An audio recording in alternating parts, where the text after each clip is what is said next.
விஜய் மணிமேகலை அவர்கள் நான் கஷ்டமா இருந்த சூழ்நிலையில எனக்கு கை கொடுத்து தூக்குனது யார் தெரியுமா, விஜய் ஆண்டனி அவர்கள் தான் அப்படின்னு சொல்லி ஒரு சில விஷயங்களை இப்ப பகிர்ந்திருக்காங்க.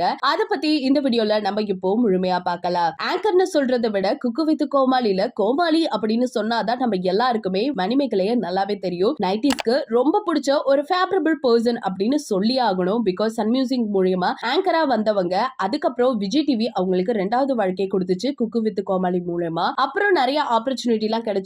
இன்னைக்கும் நிறைய விஷயங்கள் அவங்க பண்ணிட்டு இருக்காங்க. இதற்கு இடையில அவங்களுக்கு ரொம்ப பிடிச்ச ஒரு பர்சன் ஒருத்தவங்களை காதலிச்சு திருமணம் பண்ணிக்கிட்டாங்க. இது ரிலிஜியன் அப்பாற்பட்ட ஒரு விஷயமா இருந்ததுனால நிறைய எதிர்ப்புகள் வந்தது. அந்த தடை எல்லாத்தையுமே உடைச்சிட்டு இன்னைக்கு மணிமேகலை அவர்கள் ரொம்பவே ஹாப்பியா வாழ்ந்துட்டு வந்துட்டு இருக்காங்க. ஆனா சில மாசத்துக்கு முன்னாடி அவங்களுக்கு கால் உடைஞ்சிருக்கு. கண்டிப்பா 1.5 month நீங்க ரெஸ்ட் எடுத்தாகணும் அப்படின்னு டாக்டர் சொல்லிட்டாங்க. என்ன பண்றதுனே தெரியல. பிகாஸ் இவங்க தான் ஏர்ன் பண்ணி அவங்க ஃபேமிலியை ரன் பண்ணிட்டு இருக்காங்களா. இவங்களுக்கு பயங்கரமான தேவைகள் இருந்துட்டு இருக்கு. என்ன பண்றது தெரியாம பயங்கரமான டிப்ரெஷன்ல இருந்த மணிமேகலை அப்பதான் விஜய் ஆண்டனி சாரோட பல வீடியோஸ பார்த்திருந்திருக்காங்க.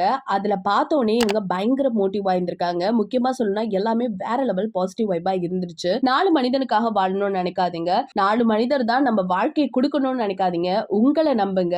உங்களை எப்போதுமே பாராட்டுங்க. சந்தோஷம் தான் தேவை, எனக்கு வெற்றி தான் தேவை அப்படின்னு எப்போதுமே அதை சார்ந்தே இருக்காதீங்க. இப்ப சந்தோஷம் நடக்கல அப்படின்னா கண்டிப்பா நம்ம சோகம் ஆகிறதுக்கான வாய்ப்புகள் இருக்கும். அதே மாதிரி நம்ம வெற்றி அடைஞ்சிட்டோம் அப்படின்னா அந்த இடத்துல யாராவது ஒரு பர்சன் தோல்வி அடைவாங்க. அந்த இடத்துல சந்தோஷமா இருக்கணும்னு நினைக்காதீங்க. லைஃப் ஒரு சூப்பரான ஜர்னி. நடக்கிறது நடக்கட்டும் நீங்க விட்டுட்டீங்கன்னா கண்டிப்பா உங்களுக்கு பிடிச்சதா உங்களுக்கு கரெக்டான விஷயமா நடக்கும். அது மட்டும் இல்லாம என்னதான் கெட்டது நடந்தாலும் அதை ஏத்துக்கிற மனப்பக்குவத்தை வச்சுக்கோங்க. முக்கியமா சொல்லணும்னா அதிகப்படியா மார்க் எடுக்கணும், 10th நீ தான் ஃபர்ஸ்ட் வரணும் அப்படின்னு பேரண்ட்ஸ் எல்லாருமே ஸ்டூடெண்ட்ஸ் மேல திணிக்காதீங்க. முக்கியமா சொல்லணும்னா நீங்களும் ஸ்ட்ரெஸ் ஆவீங்க, பசங்களும் ஸ்ட்ரெஸ் ஆவாங்க. சோ இப்படியே அவங்களை ஸ்ட்ரெஸ் பண்ணிட்டே இருந்தீங்கன்னா ஒரு கட்டத்துக்கு மேல அவங்க வேற மாதிரி மனப்பக்குவத்துக்கு மாறி பல விஷயங்கள் செய்யறதுக்கான வாய்ப்புகள் அமைஞ்சிடும். சோ படிங்க, நல்ல விதமா படிங்க, நல்ல மார்க் எடுங்க அப்படிங்கிற மாதிரி நீங்க சொல்லி மோட்டிவேட் பண்ணுங்க. இன்னும் சொல்ல போனா 4 பேருக்காக நீங்க வாழ்ந்துட்டே இருந்தீங்க, 4 பேர் நம்ம லைஃப்ல இருந்துட்டே இருப்பாங்கன்னு ஒரு எதிர்பார்ப்பு உங்களுக்குள்ள திணிச்சிங்க அப்படின்னா கடைசி வரைக்கும் அந்த 4 பேருக்காக நீங்க வாழ்ந்துட்டு இருப்பீங்களே தவிர்த்து உங்க வாழ்க்கையை வாழ்றதுக்கான வாய்ப்புகள் ரொம்பவே கம்மியாயிடும். இந்த விஷயத்த நீங்க நல்லா ஞாபகம் வச்சுக்கோங்க. ஷாப்பிங் போறீங்க, மூவி போறீங்க, அங்க போகணும் இங்க போகணும் பிளான்லாம் வச்சுக்கிறத விட்டு உங்களுக்கான ஒரு டயத்தை ஒதுக்கி உங்களுக்கு என்ன தேவை அப்படிங்கிற ஒரு புரிதலை கொண்டு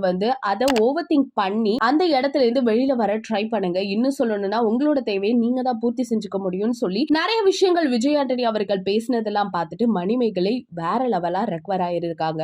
முக்கியமா சொல்லணும்னா இன்னைக்கு அவங்க ரொம்ப ஹாப்பியா இருக்கிறதுக்கு முக்கிய மோட்டிவேஷன் விஜய் ஆண்டனி அப்படின்னு அவங்க தெளிவா சொல்லியிருக்காங்க. அது மட்டும் இல்லாம நம்ம எல்லாருக்குமே விஜய் ஆண்டனியை பத்தி நல்ல விஷயங்கள் தெரியும். பிகாஸ் வேற லெவல் ஒரு பாசிட்டிவான பர்சன். எடுக்கிற மூவியும் சரி அவரும் சரி அவர்கிட்ட பேசும் பொழுதோ இல்ல அவரோட பேச்சை கேட்கும் பொழுதோ அவ்வளவு ஒரு வைப் இருந்துட்டே இருக்கும். இந்த சூழ்நிலை தான் பிச்சைக்காரன் 2 நடக்கும் பொழுது இவருக்கு மிகப்பெரிய ஆக்சிடென்ட் ஒன்று நடந்துச்சு. உயிரே போற நிலைமையில கூட அவர் எல்லாத்தையுமே தாண்டி பிச்சைக்காரன் 2 வெளியிட்டு இருந்தாரு. இது எல்லாமே நமக்கு நல்லாவே தெரியும். இப்படி இருக்க நிலையில கூட இப்ப ரீசெண்டா மூத்த மகளான மீரா அவர்கள் பயங்கர டிப்ரெஷன்ல இருந்து சூசைட் பண்ணிக்கிட்டாங்க. அந்த நேரத்திலயும் அவர் பயங்கர பாசிட்டிவ் வைப்ல தான் இருந்துட்டு இருந்தாரு. இன்னைய வரைக்கும் அவர் பாசிட்டிவா தான் இருக்காரு. எப்படி ஒரு மனுஷனால இப்பெல்லாம் இருக்க முடியுது அப்படின்னு நம்மளால கேள்வியே கேட்க முடியல. எந்த சூழ்நிலையுமே அவர் உடைஞ்சு போகாம ரொம்ப நேர்மையான ஒரு பர்சனா இன்னைய வரைக்குமே ஒரு பாசிட்டிவோட இருந்துட்டு இருக்க ஒரு பர்சனா அவர் வளம் வந்துட்டு இருக்கிறதுனாலதான் இன்னைக்கு அவர் எல்லா சூழ்நிலையுமே நிமிர்ந்து நிக்கிறாரு அப்படின்னு மக்கள் எல்லாரும் பேசிட்டு வந்துட்டு இருக்காங்க. இத பத்தி உங்களோட கருத்துக்கள் என்ன?